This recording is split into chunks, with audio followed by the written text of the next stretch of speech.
Eu sou Roneida Gontijo Couto, eu sou psicóloga, psicopedagoga, orientadora parental. Eu trabalho com crianças, adolescentes e famílias. Eu sou Adriana Gino, psicopedagoga, trabalho com crianças e adolescentes em atendimento clínico e também em orientação de famílias quanto à dificuldade de aprendizagem. Hoje vamos falar sobre o que realmente sustenta emocionalmente uma mulher forte. Durante muito tempo, a expressão mulher forte era entendida como aquela capaz de sustentar o mundo nas costas. Era uma prova de resistência. Mas começamos a pensar, será mesmo que é uma prova de resistência ou é uma mulher estruturada? Atualmente, as mulheres elas ocupam muitos lugares. Os papéis de mãe, filha, esposa, líder, amiga. E para poder dar conta disso tudo, qual o papel da emoção na formação desse profissional? Porque quem lidera também precisa ser cuidado. E como essa pessoa se cuida e se torna um líder? Hoje nós temos o prazer de estar aqui com Juliana de Carvalho Moreira para um bate-papo. Juliana que também é filha, mãe, apaixonada com a vida, com viagens, né, Ju? E uma líder de equipes enormes, um expoente na educação. Seja bem-vinda e muito obrigada por estar aqui. Muito obrigada a vocês pelo convite e por poder participar desse momento tão importante em que a gente pretende alcançar tantas mulheres como nós, né, que estão aí do outro lado e que poderão compartilhar conosco, né, das experiências, das aprendizagens, né, e da vida. Juliana, hoje você vai aqui contar a sua trajetória, a sua história de vida, com tantas vitórias, tantos desafios, uma caminhada linda, maravilhosa. E você hoje vai aqui ser realmente um exemplo para muitas outras mulheres que muitas vezes elas pensam em desistir. E eu queria saber da sua história aí, se você sempre se viu como uma mulher forte. Como foi essa percepção para você? Quando você percebeu essa fortaleza que você tinha aí dentro de você? Olha, na verdade, a descoberta de uma fortaleza, na verdade, é um processo, porque a gente se sente muito mais vulnerável do que forte na maioria das vezes. E eu acho que até essa percepção ela é importante, porque a vulnerabilidade não é uma fraqueza. Então, constatar isso, para mim, foi muito importante. Porque a vida ela não é linear, né? A gente cresce, a gente para, a gente dá um passo atrás, a gente cai num buraco, a gente levanta.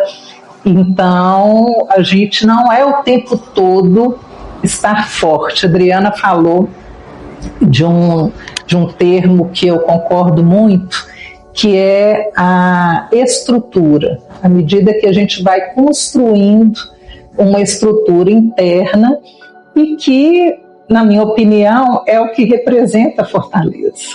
Né? Então, não é ser um bloco de concreto que tudo sustenta. Pelo contrário, a gente precisa de ter flexibilidade para lidar com os desafios que a vida sempre está nos apresentando. Né? Eu tenho o privilégio de nascer numa família, ter nascido numa família de mulheres muito fortes. Então, antes de mim, outras mulheres, assim, desbravaram muitos caminhos, né? Então, eu tenho, tanto do lado da minha mãe quanto do lado do meu pai, exemplos maravilhosos de mulheres fortes. E o meu pai sempre incentivou, sempre valorizou a independência das mulheres. Meu pai tem 5 irmãs e 4 filhas, então ele vive num ambiente, né, extremamente feminino, né? Então, desde pequenininho, ele sempre lidou, inclusive, com as variações de humor, né, das mulheres de fases com quem, né, ele convivia, seja com as irmãs, seja depois com as filhas. Então, ele sempre incentivou uma independência, não só financeira, mas uma independência emocional. Isso, na minha formação, na minha constituição, foi extremamente importante. Você está falando aí, Juliana, desse caminho seu, que você, lá atrás, você teve uma força, que foi uma força familiar. Sim. Isso é um privilégio. Nem todas as pessoas têm essa força lá atrás. Uhum. E eu, como orientadora parental, eu sempre falo da importância do suporte, do acolhimento, do amor, das primeiras relações que um indivíduo tem lá atrás, na sua base, na sua família de base. O quanto isso é importante, o quanto isso é fortalecedor para as outras situações que a pessoa vai vivenciar na vida. Hoje você, como líder, provavelmente você deve ter tido também essa força lá de trás, né, desse suporte dessa família, desse acolhimento,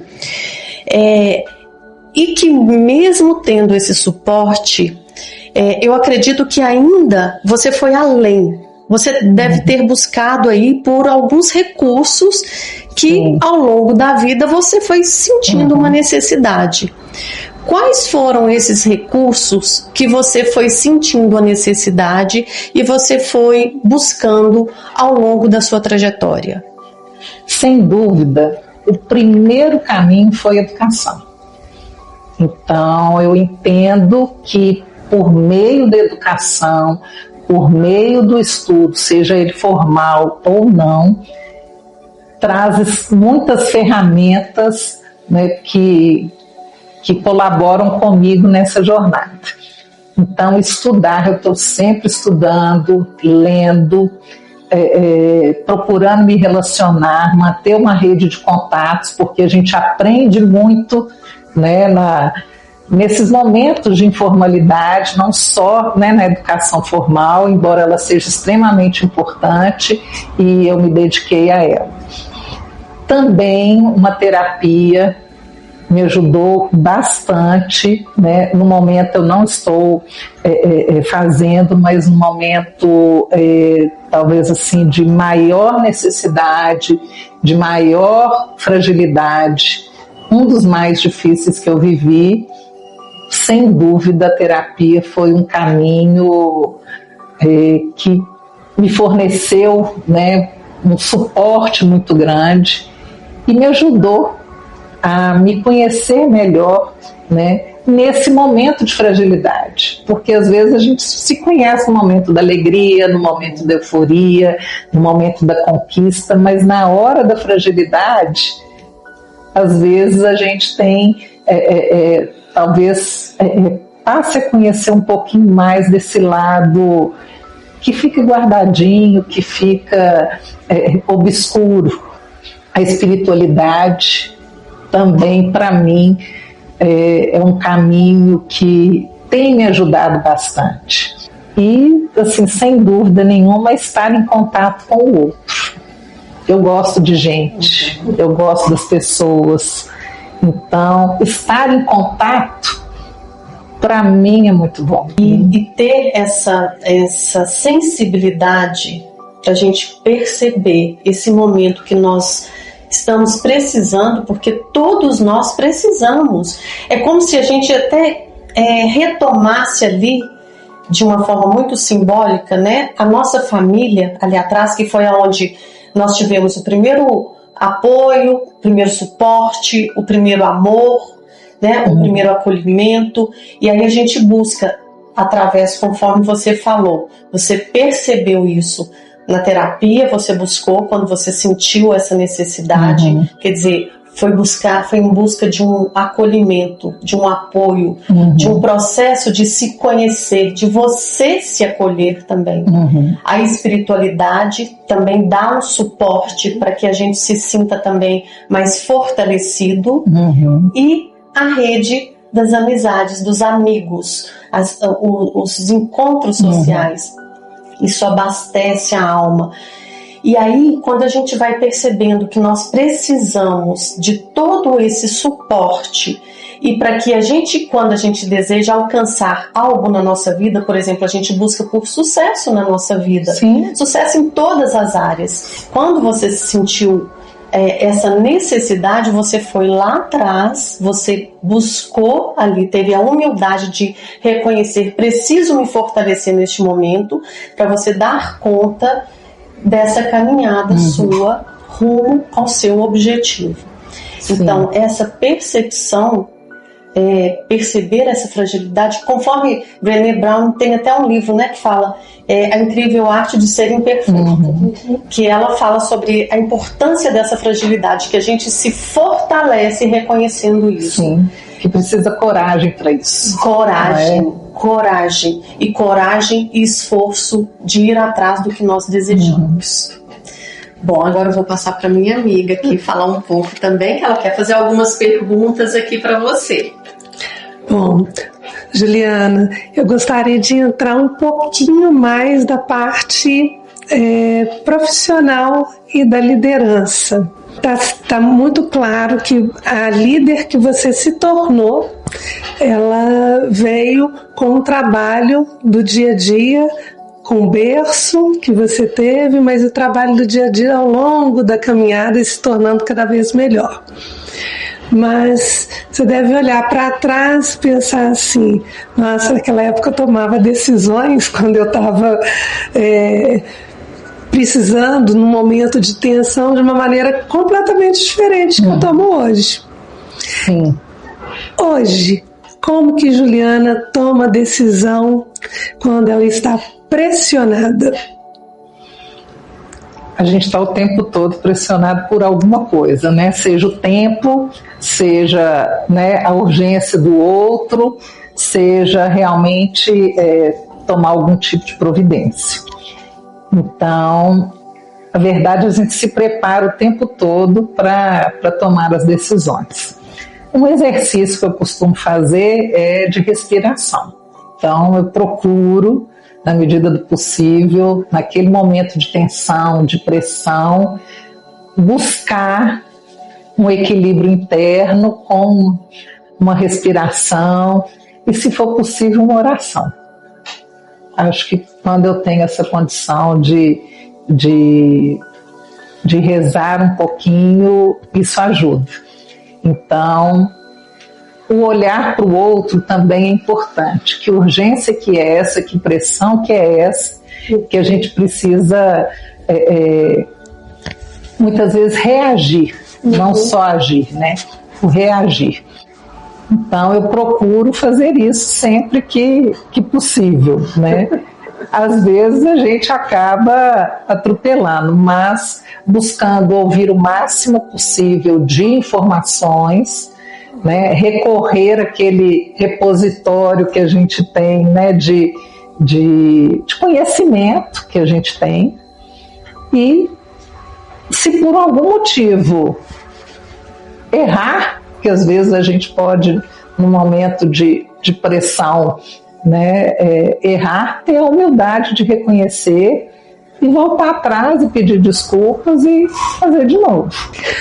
Seria o exercício do acolhimento quando erra, né? Do acolhimento à decisão tomada de maneira equivocada. Que nem sempre é fácil, né, Adriana? Acho que a gente reconhecer, que é o exercício da humildade mesmo, que a gente não sabe tudo e não vamos saber, né? Nós vamos fazer de tudo para não errar, mas eventualmente pode acontecer.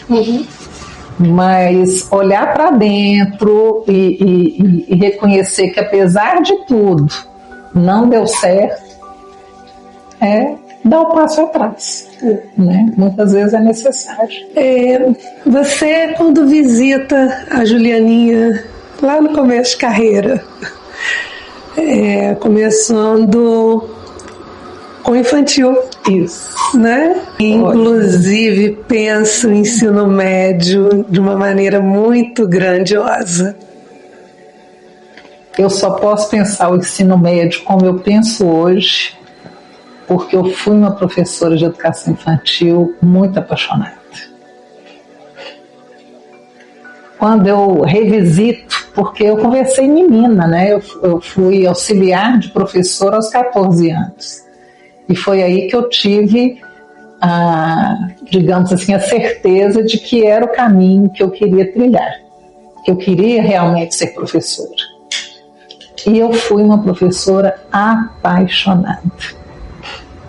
Apaixonada. Sempre que eu olho para trás e que eu me vejo sentada na rodinha, com a perninha cruzada, feliz porque eu ganhei uma radiola para tocar disco, para ficar na minha sala, quando eu fazia os murais, quando eu ia lá na Savassi, numa loja de roupa masculina, para pedir caixa de camisa, para eu poder encapar e ficar coloridinha. Cada aluno tinha sua caixa de camisa colorida, com o nome, personalizada, com o nome.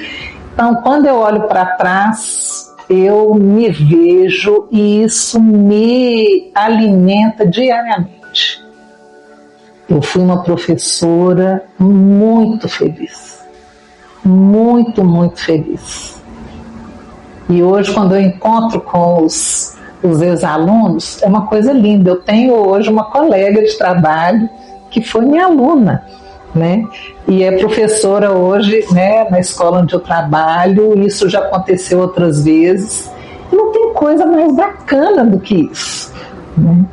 Há pouco tempo, a filha de uma ex-aluna minha lançou um livro. E eu achei aquela coisa maravilhosa, né? Uma criança de 9 anos escreveu um livro, a família apoiou, publicou, lançou. E eu fiquei encantada com aquilo. E aí, pelas redes sociais, né, eu dei os parabéns para a família, e essa minha aluna, né, que é a mãe da autora, falou assim: olha que coisa linda, eu aprendi a ler com você. Hoje eu sou uma leitora voraz e minha filha já é uma escritora. Então isso não tem coisa melhor, né?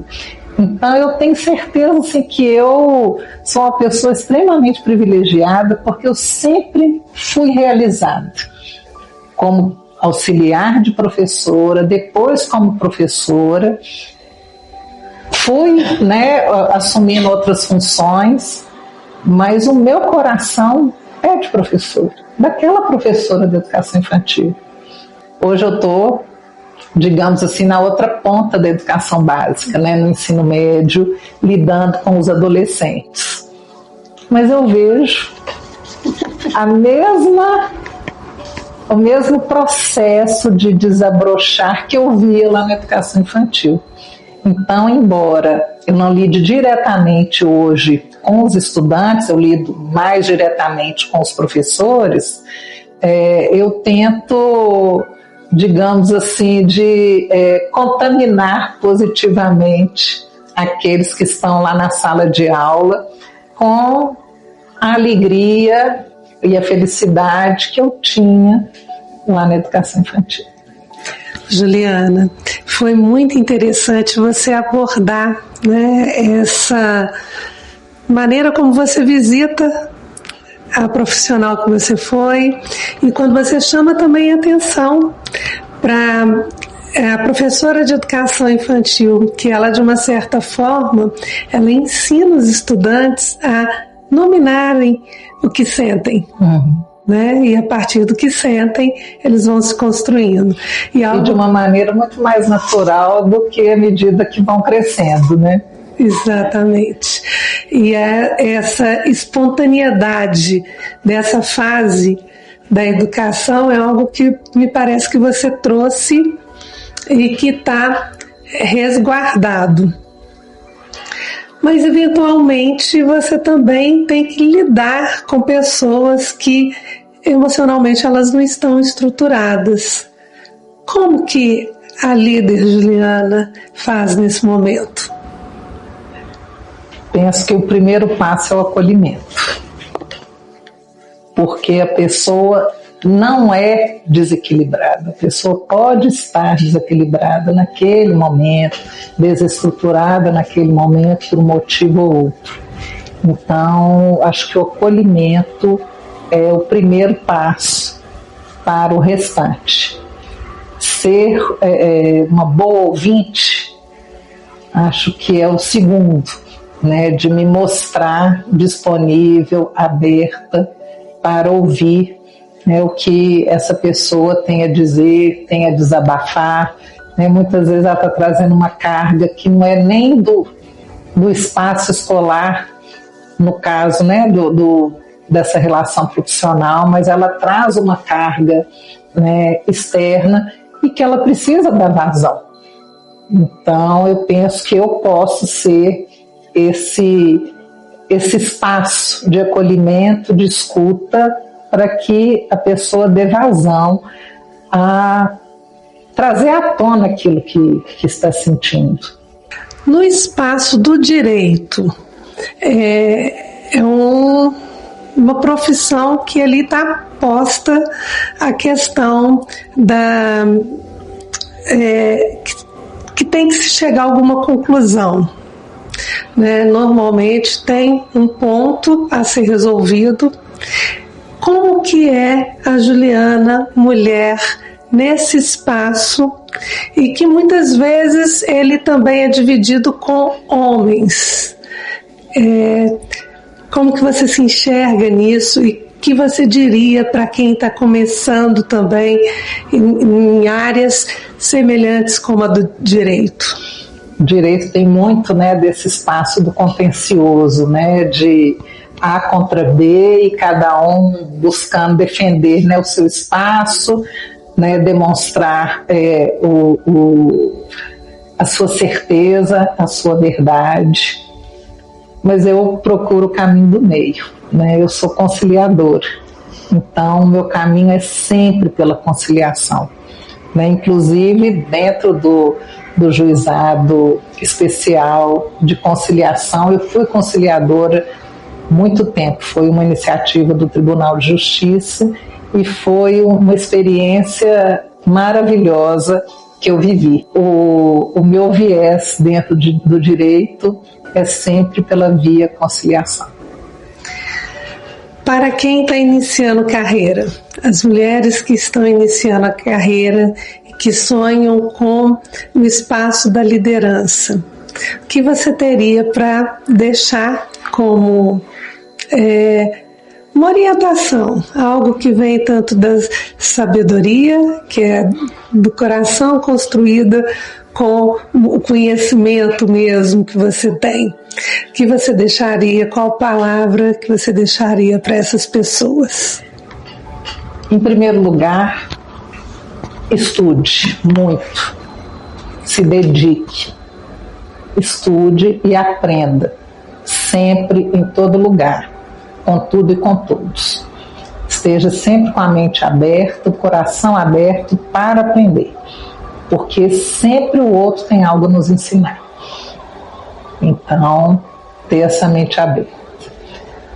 Um segundo passo é um exercício que eu faço até hoje, porque também continuo em formação. Saber dizer não. Muitas vezes a gente diz não para alguma demanda, porque isso é dizer sim para a gente mesmo. Eu tenho uma característica muito de ser cuidadora. E eu também estou aprendendo a me deixar ser cuidada, a pedir ajuda. Também é um exercício que eu tenho feito. E mesmo na liderança, isso é importante. Às vezes a gente precisa pedir ajuda, né, apoio, um conselho.